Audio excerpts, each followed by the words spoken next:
Michael Kaskey-Blomain, 97.3 ESPN.com.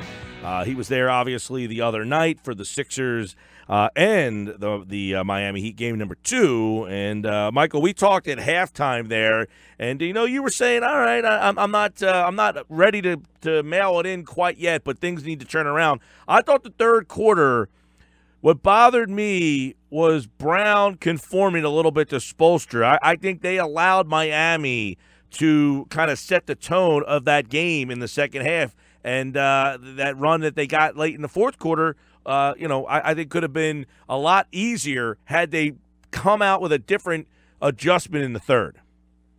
Yeah, I absolutely agree with you there, Mike. I mean, you knew Miami was going to come back in Game 2 with adjustments after just getting, absolutely kicked in the mouth in that Game 1 on Saturday night. And right from the jump, I mean, the Sixers, throughout the first quarter, but basically as soon as that second quarter hit, and then throughout the rest of the game, Miami, like you said, they really just controlled and dictated the pace. It was a combination. I think the refs kind of played into it with the consistent foul calls, and then just the physicality of the game. It was a completely different look from what the Sixers saw from them the first time around.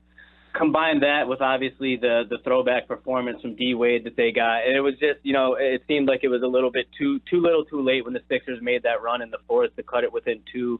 Miami just seemed to always have an answer once the Sixers got rolling, and now it's it'll be up to the Sixers now to kind of adjust to what Miami laid out as what will surely be another physical type game in Miami tomorrow. If they do not have Embiid tomorrow, what's the adjustment you want to see them make? I would go back to starting Amir Johnson. I thought that wasn't necessarily a move that was necessary to make as far as putting Ersan in the starting lineup in Game 2. I thought him and Bellinelli coming off the bench was really kind of a difference maker in Game 1, putting him out there to start. I kind of, not that it disrupted the flow as much, but I thought that just Amir could do a fine job, kind of playing Whiteside and Olynyk to start the game off, and then go from there, bring the Gunners in off the bench as they've been doing, basically throughout the entire winning streak. And other than that, obviously, Embiid, if he was able to go, would completely change the outlook. But otherwise, I think they just have to get back to trying to establish their style of play, what they were able to do so well in Game 1 and during parts of that comeback in Game 4 where they, Ben really pushes the pace. He gets the ball in his hands and really controls the flow of the game by, just getting to the rim and setting the guys up on the perimeter. Obviously when the Sixers are playing like that and they kind of control and push the tempo and can kick it out to Ersan, JJ, Marco, Dario, and get those guys going, which they obviously were not able to do in Game 2. I think that's how you can really snatch the tempo back. What about playing Fultz with Simmons? Do you think that he just doesn't trust Fultz enough yet to do that, or is that an adjustment that he needs to make if they're going to defend the way they did Monday? What was that, Monday night? Tuesday night?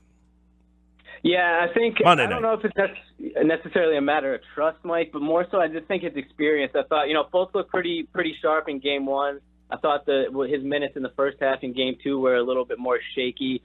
He obviously went to TJ in the second half over Fultz, and he said after the game that it was mainly the physical nature of the way Miami was playing. He thought that TJ, was just a little bit more well-prepared and ready to respond to that type of play. And it's tough. I mean, Markelle has played great since he came back, but he still has not shown that range that, you were looking for from him eventually. So to put him out there with Ben, you're already limiting, kind of yourself to 3 players on the floor that can space the floor, make it a little bit easier to defend. As far as being a playmaker, it would be nice to get him out there. But with, just a dozen so games under his belt, I just don't know if Brett feels that, against a team with veteran guys and as well coached as Eric Spoelstra has these guys, that he really feels, I guess comfortable and confident is a word you could use to really just put the ball in Markelle's hands to beat a press, to beat a tight defense and say, all right, kid, go out there and make plays. I don't think he's there yet in his confidence in Markelle.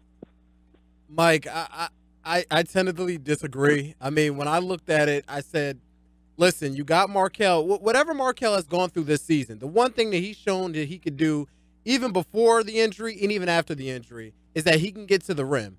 And you have Miami that was really trying to get the shooters off of their spots. When you get Markelle in the game, the thing he's going to do is penetrate the hole and hit the open shooters.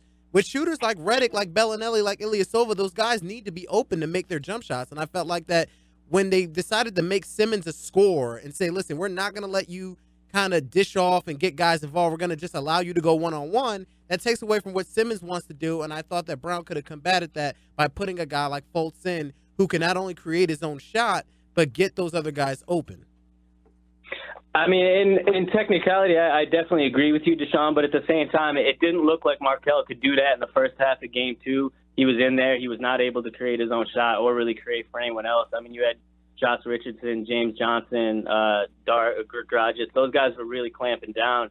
And if they are able to play the defense to the point where they're forcing Ben to become more of a scorer, obviously, the same game plan could be employed to, kind of do the same with Markelle, who's not, nearly as far along as a playmaker at this point as Ben is. Not to say that I disagree. I do think Markelle could certainly help this team, in this series going forward as a playmaker. But just as far as what I kind of perceived from Brett's line of thinking and what he said after the game, if, the style of play continues in Game 3 and we see Ben, kind of forced to be a scorer and not as much a distributor again, I think, maybe he will consider looking to Markelle.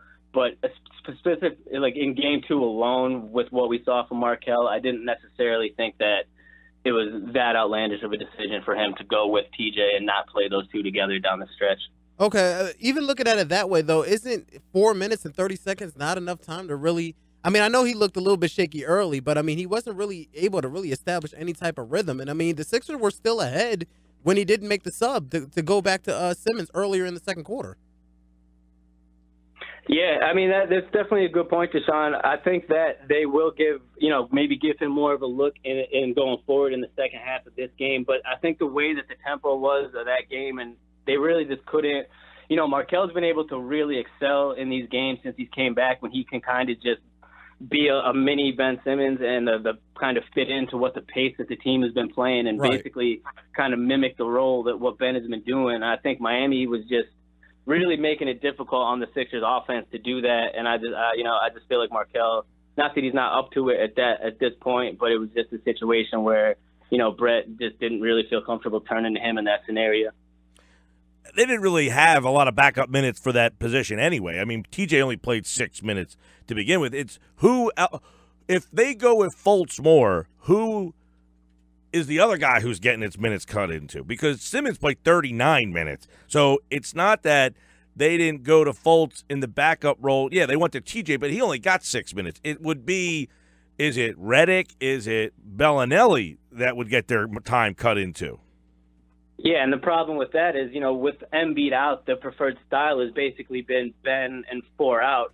So if you're looking to put Markelle and get more minutes, and then you got to take away from, one of the guys you just said that can be used as a legitimate floor spacer, which is something that Markelle is just not at this point. So that basically takes one guy off the perimeter, clogs the paint a little bit more for Ben if you have them both on the floor together, which in turn could end up making Ben's job more difficult. Instead of having 4 guys on the perimeter where he can just either go to the paint and try to get a basket or kick, you'll have another, a guy that's not on the perimeter, not able to space the floor like that. So it's definitely tough, and that's something that, Markelle got put in at this point, this late in the season, where we're in the midst of a playoff push, and there hasn't been, tons of time to really dissect his play, where he's going to fit moving forward. That's something that I'm sure we'll talk a lot and get into a lot more in detail during the off season. But that is a concern moving forward. Hopefully Markelle's able to gain his range back. But until then, playing him with Ben is somewhat of a question mark as 2 guys in the backcourt that cannot space the floor out to the 3-point line. Now, Mike, obviously Joel not happy. He Instagrammed the other night his displeasure. Give us, number one, you were down in that locker room. Was there, I don't know, did everybody know what was going on? Was there any scuttlebutt happening in that locker room when that was kind of, getting out there? And number two, any feel on whether or not he will play tomorrow night?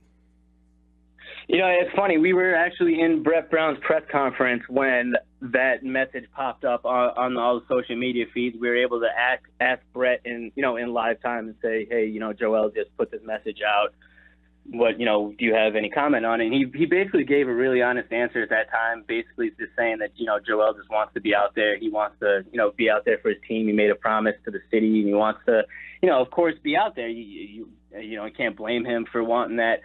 It seems like if I was guessing, I don't think that Joel will play in Game 3. From what I was told from people down there in the locker room that night, that message was a combination of obviously being frustrated with the Sixers' loss and facing the prospect of again not being able to play in Game 3.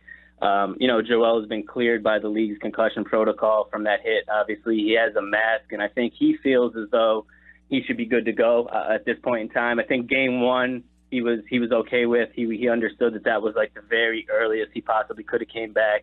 So he kind of played it cool with that one. But then to see them lose in Game 2 and to have the team say, yeah, we just lost and you still might not be able to go for us on Thursday.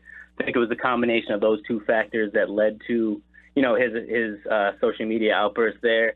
The Sixers have to file an official injury report by 5 o'clock today. Joel did do some light practicing with the team today. They obviously haven't released his official status, but the way from what I've been told by the team, it's not, his face might be ready to go. That's not necessarily a concern. He has the mask. I don't think they're concerned about that particular injury. The concern obviously stems from the fact that he's now been, out of action for going on a month, and rushing him back if he's not fully game shape could lead to, exacerbating the other injuries that he's had, possibly leading to a tweaked knee, an ankle, a foot, when that's what they're looking to avoid. So, as they've showed caution throughout, obviously since Joel's been here, and I think that could probably extend to Game 3, even though, they would really certainly could use him out there. Good stuff. Michael Kaskey-Blomain, the real Mike KB on Twitter. Game 3 tomorrow night right here on 97.3 ESPN. Michael, talk to you soon, pal. Thanks, Mike. Thanks, Mike. Thanks, Deshaun.